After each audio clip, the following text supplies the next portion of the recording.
नमस्कार मित्रों, हम आज से एक श्रृंखला प्रारंभ करने जा रहे हैं जिसमें हम वाल्मीकि रामायण का सारांश क्रमबद्ध रूप से आपको सुनाएंगे।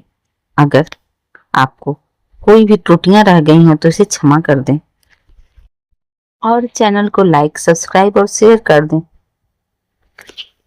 वाल्मीकि रामायण के पहले अध्याय में नारद जी वाल्मीकि जी को श्री रामचंद्र जी की कहानी सुनाते हैं। अध्याय का प्रारंभ वहां से होता है जब ऋषि वाल्मीकि जी गहन सोच में थे और नारद जी उनके सामने प्रकट होते हैं और कहते हैं कि हे वेदों के ज्ञाता, अतीत वर्तमान के ज्ञाता नारद मुनि, क्या आप मुझे बता सकते हैं कि पृथ्वी पर कोई ऐसा मनुष्य है जिसके भीतर पूर्ण मनुष्य के सभी गुण उपलब्ध हैं, जो अच्छाई और धार्मिकता के प्रतीक हो, जो शरीर से सुंदर हो, जिनका मन और चरित्र सुंदर हो पर उनमें अहंकार का लेस मात्र भी ना हो? ऐसा कोई पृथ्वी पर मनुष्य है? युद्ध में जिनसे देवता भी डरते हैं, जो ईर्ष्या और द्वेष से परे हैं, क्या कोई ऐसे मनुष्य हैं इस पृथ्वी पर जिन्होंने क्रोध को जीत लिया हो, जो कि अपने कर्तव्य के प्रति कर्तव्य निष्ठ हो और जीवित प्राणियों के लिए जिनके मन में अथाह प्रेम करुणा हो? क्या ऐसा कोई मनुष्य है जिनके उत्कृष्ट गुणों के कारण सभी लोग उन्हें चाहते हैं और प्रेम करते हैं, जो पुरुषों में श्रेष्ठ हैं और देवताओं के समान पूजे जाने योग्य हैं, फिर भी वो प्रार्थना में विनम्र हैं? ऐसे व्यक्ति को क्या आप जानते हैं?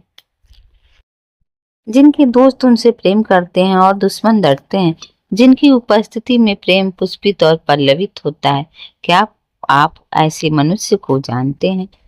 और जिनके भावें उनके हृदय के समान महान हैं?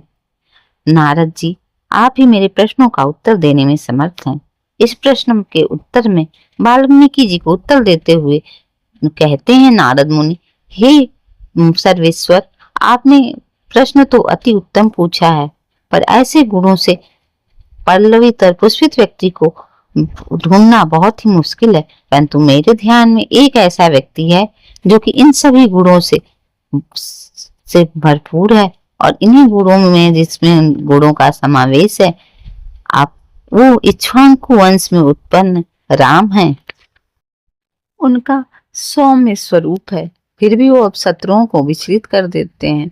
उनके आकर्षक स्वरूप में आंखें मनमोहित हो जाती हैं और उनका कमर जो है वो सिंह के समान पतली है, फिर भी उनको लेस मात्र भी घमंड नहीं है। उनकी भौहें सुंदर सी हैं जो अनायासी मन को आकर्षित करती हैं। ऐसे हैं प्रभु श्री राम। और प्रभु श्री राम के वे भगवान विष्णु की तरह सत्यवादी और वीर हैं। वे कुबेर के समान उदार हैं और धर्म के समान सत्यवादी हैं, हिमालय के समान ऋण हैं।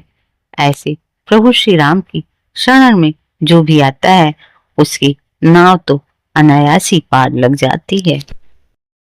सभी गुणों के प्रतिमान अपनी माता कौशल्या के लिए प्रसन्नता और पिता के लिए गौरव हैं।